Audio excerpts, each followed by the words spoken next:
implying that I think that knowing is the enemy of belief.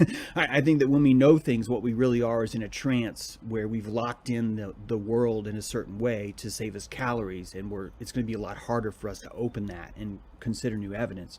So what I'm getting at is,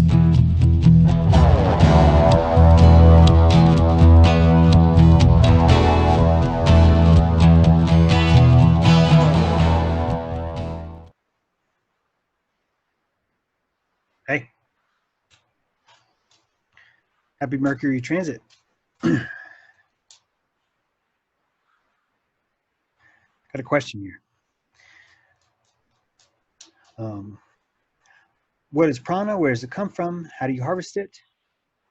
Can you just talk more about that? In technology belief, I define the prana economy. It is the underlying transactions that happen underneath the words. Beneath the reasoning is a prana economy. A child rebelling against his parent, each of them is giving words to each other. Because I said so, or you're not fair, or because I'm your parent. These are words mean nothing. There's a prana economy happening underneath, a challenging of energy. The reason why it's a challenge is because we've all agreed in reality that there can be only one. That reality itself can be only one. We have, except for insane people, everyone else has agreed that this is the game we're playing. That there can be only one. There can be only one cosmology. There can be only one government. There could be only one answer. There could be only one medicine. It's a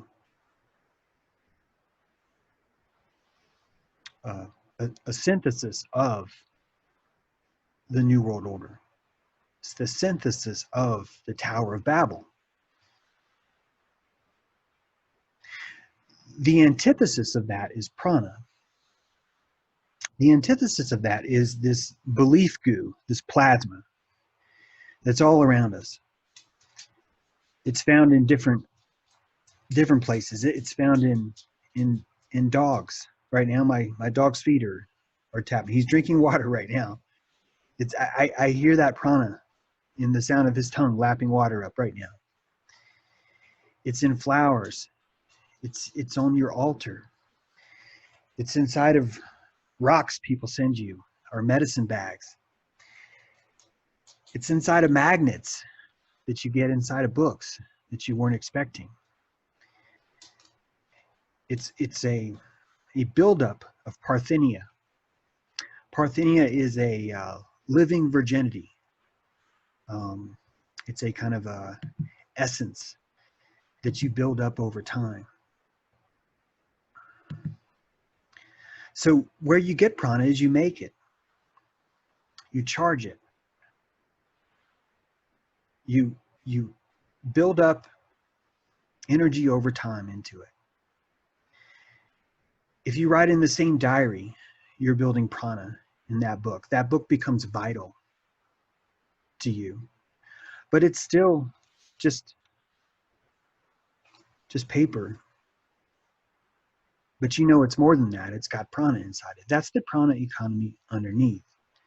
And it's not the words. Don't get lost. Don't say, well, it's because of what you wrote. No, it's charged in everything. Someone sent me this medicine bag, and I'm saying someone because I want to keep it, keep the prana, and so I can't call out who did it. But there's energy inside of this. The making of this was energy. The sending of it, and more importantly, the massive shock and surprise I felt in me when I first saw it. We imbue things with prana. We behold things with prana. It's the time and attention you spend with something that gives it prana. On a cold winter night, you'll put your fingers around a warm cup of tea. You're using that heat to create that prana. You're drinking that prana that you're putting back into it. Prana is everything that they tell you doesn't exist, but does. It's the ether underneath. You don't have to go outside and find it. You build it. When you gift prana, it's sort of like it comes with a double bounce on a trampoline. This was a gift. It was actually an exchange, but there was a gift in it, and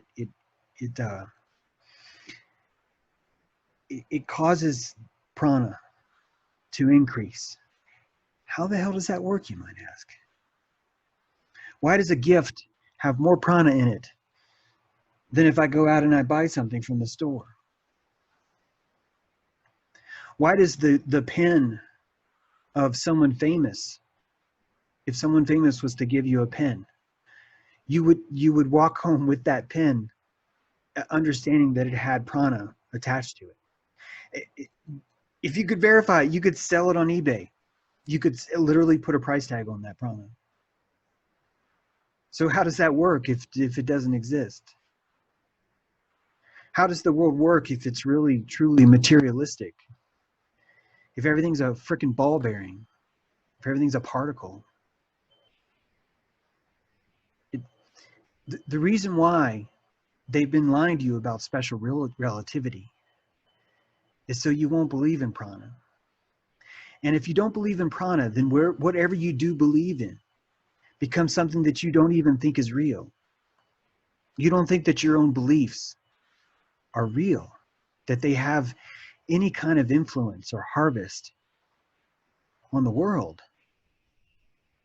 But it's literally everything. Everything about you is belief. There's a reason why we're not born in lobster cages, why we're not born with chains on our neck that we can see, that physically keep us in a space. No one wants you in a cage. People want you. They want your belief. That's the golden commodity of all this. That's what forms the globalism. That's what forms the Tower of Babel. It's the amalgamation of belief. It's taking everyone's belief and tuning it with just one simple idea. There can be only one. Once you do that, the Tower of Babel forms itself. Babylon forms itself. That's how important prana is. So if you want to create prana in your house, dust. Yeah. And the irony is that I'm saying this. And if my mom was to ever see this video, she would be very, very disturbed that I was telling all of you about how important it is to clean, but she taught me this, and I I really need to practice it better. But dust, what happens is you dust your mantle, and you walk by 2 days later, and you get this bump, you get this hit. Why? Because you were treating your mantle as if it was worthy of being dusted, because someone is going to see it who is worthy of that energy. That's the Parthenia building into something. That's why a gift has so much power, because someone is thinking of you. They are putting their prana, their directed prana, into a tangible widget, something that can hold that prana. You have to have a holder. Prana has to have something to hold, to stick to, like a glue. It has to have that. Otherwise, we are not, it's not that it won't work. It's that we as visualizational creatures really like to have something tangible in 3D space. It's a placeholder, not only in our mind palace, but in physical space. Somewhere around here are my car keys, for example. It's really helpful that I can see those. It's really helpful that they have a tangible spot. So we need a vessel to hold our prana. If not, we don't even know we have prana. It's really important that we have something like that to hold it. Some items carry prana longer than others. This pen, depending on the size, how popular the famous person was that had the pen, that's definitely going to be a primal factor in the charge of this. But the material that it's made in is actually just as important. So when I say just as, I don't know if it's just as. One of you is going to do the math on this, but it's also important. Certain things hold prana longer. Certain things transmit prana. Silver holds prana a long time. So does gold. Copper holds prana a long time. I'm under the impression what we call electricity right now is prana. I'm under the impression that's why certain metals conduct. I could be wrong, but that would make it all the same thing.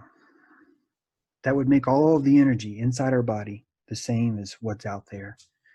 That would make the electric universe a living reality. And the only way an electric universe can exist is in a giant puddle of ether. And the only way it can be electric is if there was a flat stationary ground. Prana comes in truth too. Prana comes in experience. Prana comes in finding the right note. If you are playing music and you hit that chord just right, that creates prana. So prana is sound, it's light, it's matter, but all three of those things are being broadcast through one central source: your belief. I believe in this gift to James. I believe in it. And it's sent across the country, exchanged for a book, and there's a tangible exchange of energy broadcast through material that we have in our world.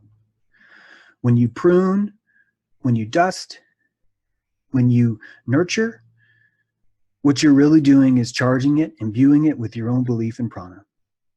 If you're making your child a sandwich, you are opening two pieces of bread. Why? Because bread is an excellent way of holding prana. And you are pouring your nourishment into that bread and smearing it with peanut butter and wrapping it in saran wrap and putting it in a bag and sending that off to school. That's a prana. So where you get prana, it should become self-evident.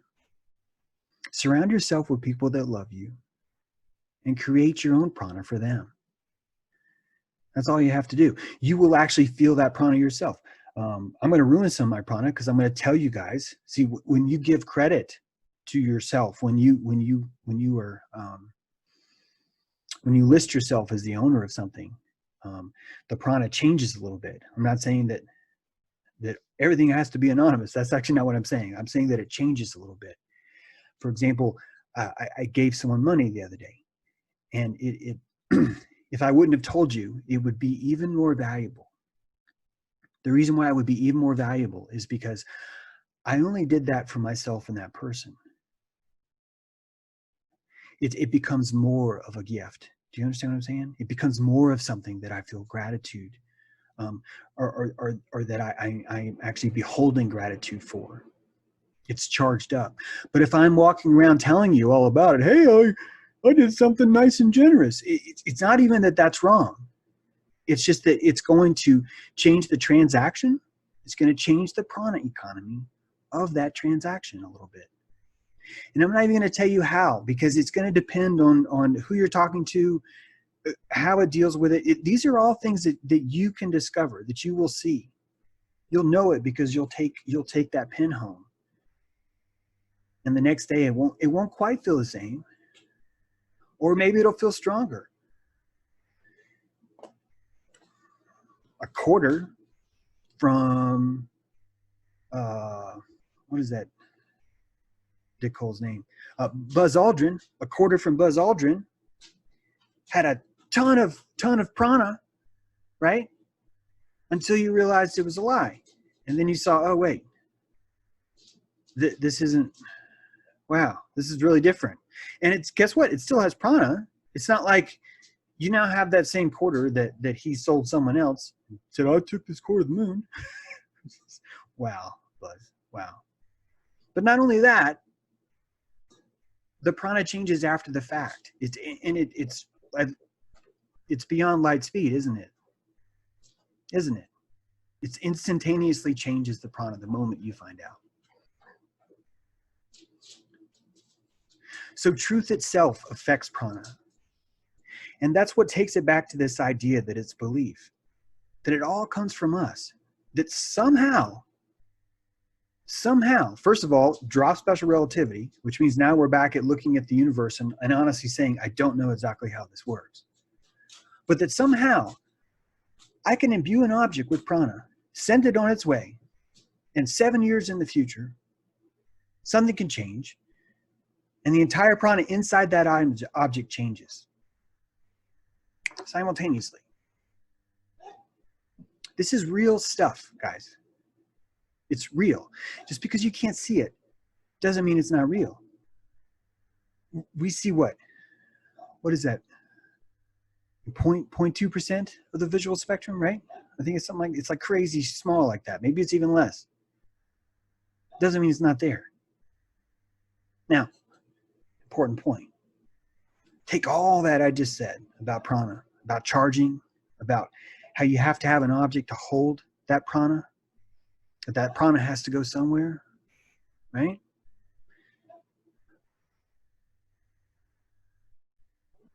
Think about what's happening with this. Is all of your prana getting from you to the person when you hit like on their photo? Does all of it get there? Experiment. Find your best friend in real life and go up to them and try it both ways. And try and measure the difference. Try and measure what that transaction is, how it changes.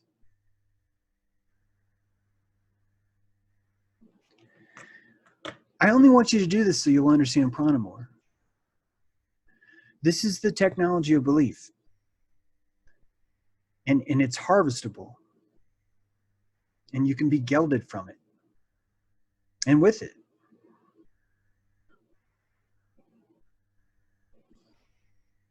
I hope that answers some questions.